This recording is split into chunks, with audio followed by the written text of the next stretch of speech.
Let's pivot a little bit and talk about your life before starting Coverage Cat. So many people, many founders we meet with talk about their distaste for their time in big tech. So we'd like to open up with, what did you dislike or hate the most about working at big tech? So before Coverage Cat, I worked at Google, Two Sigma, and Microsoft, and I loved all of those jobs. It Mm. was fantastic. Not every single element of those, but if you're someone thinking about listening to this and thinking about working in big tech or thinking about working in startups, please go work in big tech. It's actually an incredible job. We are incredibly spoiled to have such opportunities in our lives. Um, so I guess I would say try it out. And at the very least, you'll get an excellent paycheck. Well, let's double click and follow up there. What did you love most about your time at those firms? Maybe you can pick one from each time, or you can just pick one story. You're never going to have as much opportunity to change a product that lots of people touch every day, but you're also never going to have as much bureaucratic headwind fighting you. So at Microsoft, I saw billions of software failures every day in the group that I was working on. We worked on analyzing all of the software bugs in Microsoft products. And we saw all of this information, but my personal individual ability to actually get people to go fix those problems was embarrassingly poor. And maybe that's on me as the individual, but it's very hard to make those things happen. But when you do succeed, you succeed at tremendous scale on those fronts. Love it. That's inspiring. Let's talk about startup founder versus startup early employee. Is an early employee doing the same as a founder, just with a fraction of the equity? There's this tremendous myth that some people call them founder style employee or whatever. It's just, at least from my experience, I just haven't seen it to be true. Being a startup founder is just a fully different job than being an early employee. Early employees solve core business problems. They make the product happen. The business wouldn't succeed without them. Absolutely true. But founders have to do all of the dumb parts of the business. Like you should, maybe people put that on their employees, but I certainly don't. No early hire engineer has to go sort out how their C Corp filing is going to file as a foreign agent with the Secretary of State in California. Like that's just nonsense that founders end up doing picking up all of the pieces of the table there. And of course, like the responsibilities are shared in their differences. So I think there's very little similarity. Obviously, as an early employee, you want to make some calculations about, am I going to love this job? Do I love the people? Those are all shared, but the overall job itself is quite different. Let's talk about opportunity cost. So you left a big tech company to start your startup. What was your opportunity cost for starting Coverage Cat? Well, I think it's best if you don't think about the money for a bunch of reasons, but probably if money is your chief concern, startups are a bad place to go. Mm. And if money is your chief concern, you're going to actually have this terrible experience where every day you're going to be like, well, I could be making crap loads of money at one of these late stage startups in name only, or at a big tech company. So don't do a startup if your discount function is strongly skewed towards preferring certain money. And in fact, I would say maybe don't do a startup at all if you're not excited about the work. I am, unsurprisingly, passionate about helping people with their insurance problems. And that makes it so that I don't really care that I walked away from, a lot of pay. Right.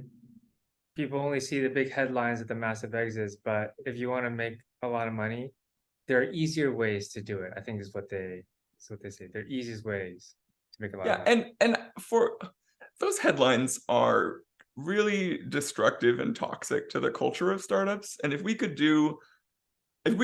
banish, well, I'm really sounding like an old crank here, but if we could banish the headline numbers of money and make it much more about trying to do something new that makes the world better and helps people out, I think that's the true startup culture that people That's the thing that's guaranteed to happen. The payout is not guaranteed. And B, that's the thing that actually you're going to spend as your day to day. The payout is maybe a one-time phone call when the deal closes, but every day that you work on the startup, you're going to be helping people, hopefully, or you're going to be wondering what the heck you're doing. Which entrepreneur do you look up to the most? The worst part about entrepreneur culture is all of the cult of personality stuff. I think that gets the page 6 headline, that gets the Musk is buying Twitter thing, but the best entrepreneurs in my mind are the people who are just focused on their customers and focused on making society better as a whole. And almost by definition, those aren't going to be the people whose names pop off the page. Sorry for the non-answer, but I think that's really the truth of it. Fair enough. What type of people do you think are unfit to be founders? Should never be a founder if you abuse the trust of others. Founding a company is fundamentally a work of trust. It's the trust between you and your employees. It's trust between you and your investors. And there are not actually a lot of safeguards except for that trust and that respect that you have for one another. So you should only start a company if you're able to cross that trust barrier.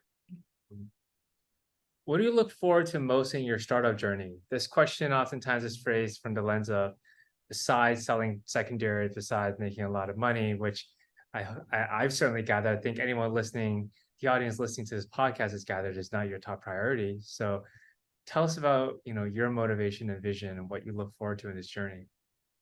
I think even if we don't succeed, if someone comes along and fixes American insurance, they will have done a good thing for hundreds of millions of people.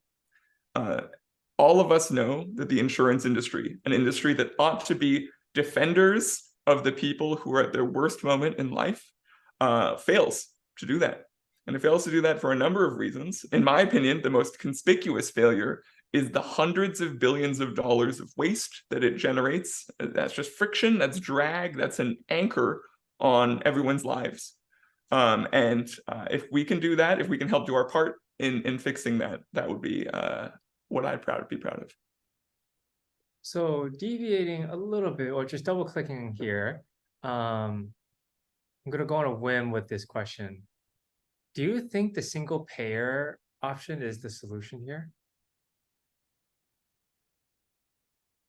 For health insurance is an extremely complicated topic that we could easily go make several hours of podcast material for. I think the core question of insurance is, what are the portions, what are the groups of people who should share costs, and what are the groups of people who are going to get segregated in their costs? That's the essential question of insurance, kind of like who pays and how do you draw those lines? And I see that there is an irreconcilable difference in the American philosophy in which we believe all Americans have a right to medical care, and we are constructing progressively more complicated and more convoluted ways to pretend that we are achieving that, and then creating these very disparate mechanisms about who pays. And the end result is a pretty disappointing product. I think anyone who's been on the receiving end knows that up front. So fixing American healthcare is far too large of a problem, and in fact, not even the place the Coverage Cat is starting. It's so complicated at every single layer. But I saw a pretty good quote the other day from John Arnold, which is that America is moving towards single-payer healthcare. It has just decided that United Healthcare is going to buy out every single other company that provides health. And if you've seen the revenue numbers for United Healthcare, I think you can understand why that is painfully true. Oh, I mean, the company is doing fantastic from a shareholder return standpoint, no doubt about that. Last one before we go into the last topic, which is fundraising, but this question, most mind-blowing startup horror story you've experienced or witnessed? One of the great delights of being in the startup ecosystem is that you get to meet a lot of startup founders who are really excited about what they're working on. But I've heard several people tell me what their business does. And the first question I have is, oh, so your business facilitates crimes. And they have been unable to recognize that the business they have constructed is basically in service of crime.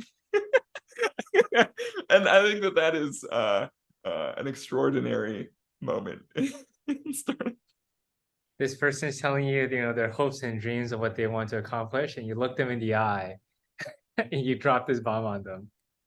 I mean, maybe they know. I mean, it would be hard put not to some of the time, but you hear something where it's like, you know what people really struggle to have access to? It's the ability for them to invest in speculative assets that are not under the purview. And you're like, okay, sure. So you've just constructed this crime machine. Absolutely.